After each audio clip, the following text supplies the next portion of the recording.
जय श्री राम। कर्म सिद्धांत के अनुसार सतुल शरीर के दो और शरीर है, जिसे सूक्ष्म शरीर और कारण शरीर कहते हैं। कारण शरीर हमारे मंजित कर्मों के संस्कारों का शरीर है, जिसकी स्थिरता संस्कारों के दृढ़ मूल और शिथिल मूल होने पर निर्भर करती है। सूक्ष्म शरीर पांचों ज्ञानेंद्रियों व मन से बना है। अन्य समय में यह मन जैसे भावों का स्मरण करता है, वैसे ही जाति आयु भोगों को प्राप्त करने के लिए नया सतुल शरीर धारण करता है और अपने विवेक और साहस के भाव की पुष्टि करता है। काल पुरुष के शरीर में शनि जो है मन है, सूर्य बुध शुक्र सूक्ष्म शरीर है और गुरु मंगल चंद्रमा सतुल शरीर है, क्योंकि सूर्य शक्ति का, बुध विचार का, शुक्र संस्कारों का प्रतिनिधित्व करते हैं। जो सूक्ष्म शरीर के कार्य हैं, गुरु विवेक का, मंगल साहस का, चंद्रमा पुष्टि का प्रतिनिधित्व करते हैं। जो सतुल शरीर के कार्य हैं, इस तुलनात्मक दृष्टिकोण को तराजू की उपमा को समझा जा सकता है।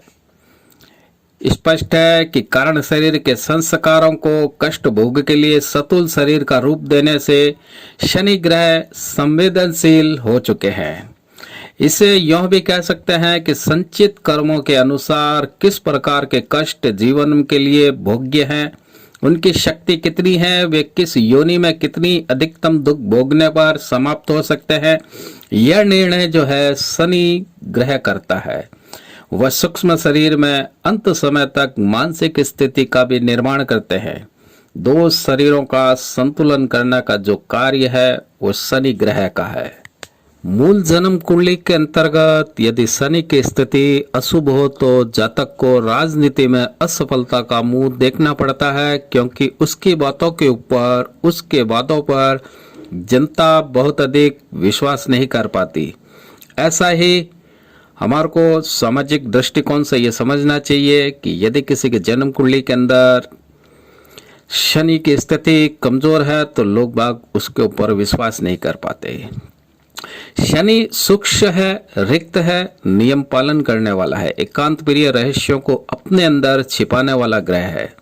यह एकांत प्रिय होता है, पूजा साधना आदि के लिए शुभ ग्रह माना गया है। यह मन को शांत रखता है और अगर पूजा का समय मन शांत हो गया तो साधना में भी मन लगेगा और सिद्धि भी जल्दी प्राप्त होगी। पंचम भाव को पूजा से संबंधित भाव माना गया है। अगर किसी जातक के पंचम भाव का उपस्वामी चंद्रमा है तो उस आदमी का मन पूजा में कभी भी नहीं लगेगा। पूजा के समय मन इधर उधर खूब भटकेगा। हर बात की चिंता उस आदमी को उसी समय होगी, कब? जब पूजा करेगा। शनि के दोस्त ग्रहों के अंदर बुध और शुक्र के नाम सबसे ऊपर आते हैं, पर शनि वृषभ और तुला लगन वालों के लिए प्राय लाभदायक ही रहता है। यह बात मिथुन और कन्या लगन या राशि वालों पर लागू नहीं होती, क्योंकि शनि इनको कोई लाभ नहीं देता, बल्कि शनि की दृष्टि से इनको हानि ही होती है। शनि अगर अपनी राशि में स्थित हो, गुरु की राशि में स्थित हो या उच्च का हो तो शुभ होता है। पर शनि के बारे में एक विशेष बात यह कही गई है कि शनि अगर अपनी भाव स्थिति के अनुसार शुभ है तो उसे स्वयं की राशि पर उच्च राशि में या वर्गोत्तम नहीं होना चाहिए। अगर ऐसा हुआ तो योग कारक शनि के साथ शनि की 7.5 या ढैया के समय राजा भी भिखारी बन सकता है। शनि अशुभ हो तो काम में देरी अवश्य होती है, निराशा मिलती है, झगड़ा होता है, शांति बाधित हो सकती है।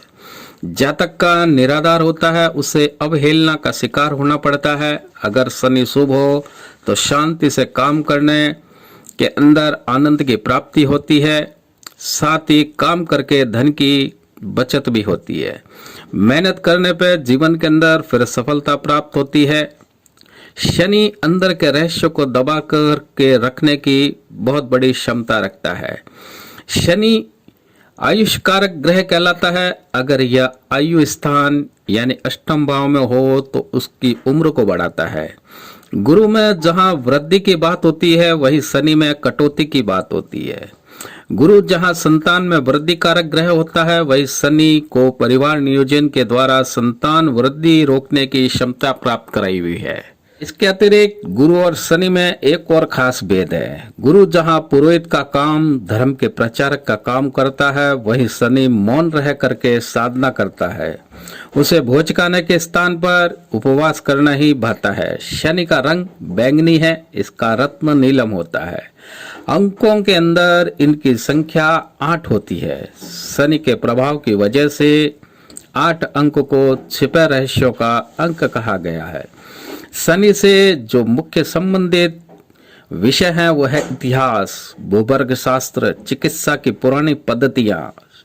शनि और मंगल दोनों ही जमीन से वास्ता रखते हैं, पर मंगल जमीन की ऊपरी सतह से संबंधित होता है तो वहीं शनि जमीन की भीतरी स्थान से संबंधित रखता है। शनि अगर शुभ स्थिति में न हो तो तरह तरह की बीमारियां दे सकता है, अंदरूनी बीमारियां, यानी कि शरीर से उस गंदगी को बाहर आने से रोक देता है जिसे बाहर निकलना चाहिए था, जैसे कि पायरिया हो जाता है।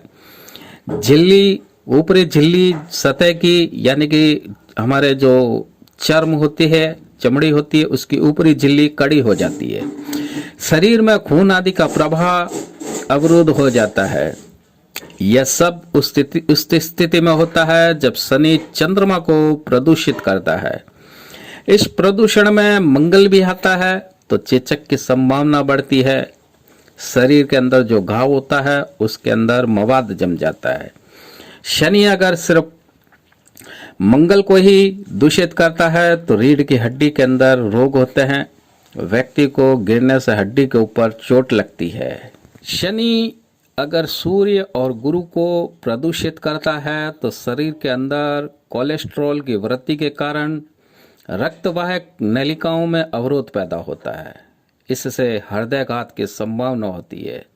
शनि अलग अलग ग्रहों के साथ युति करके या उन पर दृष्टि डाल करके जातक को भिन्न भिन्न प्रकार के रोग देता है।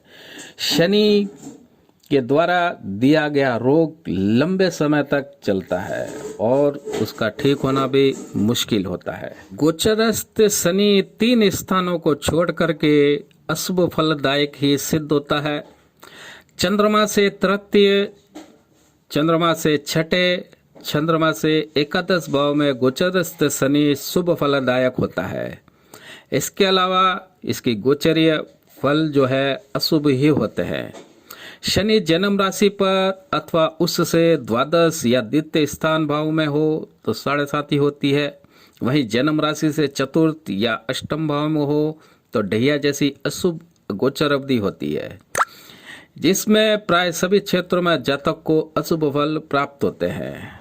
शनि ग्रह जातक को उसके कर्मों के अनुसार फल प्रदान करते हैं, जो कि उसने पिछले जन्मों में किए गए कर्म बिना भोगे समाप्त नहीं होते।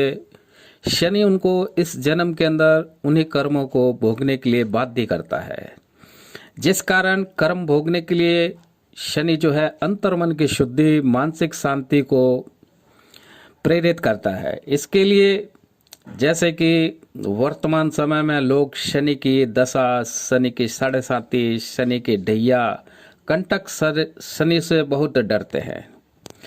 लेकिन पुराने समय में साधु महात्मा से लेकर के आम जनता शनि की दशा, 7.5 ढैया की प्रतीक्षा करते थे कि शनि की दशा आते ही वे अपने पाप कर्मों को, अशुभ कर्मों को भोग करके उन कर्मों को समाप्त कर लेंगे और उन्हें मोक्ष की प्राप्ति होगी। किसी जातक को यदि शनि की महादशा आती है, शनि की 7.5 लगती है, तो ये मान कर चले आपको पवित्र करने के लिए आती है। इसलिए इससे डरे नहीं, बल्कि शनि का स्वागत करें। शनि यदि किसी पर मेहरबान हो जाए तो उसे मंजिल तक पहुंचने के लिए कोई नहीं रोक सकता। शनि ग्रह को नहीं, बल्कि शनि ग्रह के अशुभ प्रभावों का शमन करने हेतु शनि भगवान के यंत्र की पूजा करनी चाहिए। इसके अतिरिक्त शनि भगवान से संबंधित दान उन उपाय मंत्र का जाप अवश्य करना चाहिए। शनि शमन हेतु वज्र पंजर कवच बहुत ही प्रभावशाली होता है। पीपलाद की पूजा बहुत ही गुणकारी सिद्ध होती है। मित्रों, ये कुछ छोटी सी जानकारी थी शनि ग्रह के बारे में। इतना कह करके मैं अपनी वाणी को विराम देता हूँ और आपसे निवेदन करता हूँ कि हमारे चैनल को लाइक करें, सब्सक्राइब करें, बेल बटन को अवश्य दबाएं। जय श्री राम।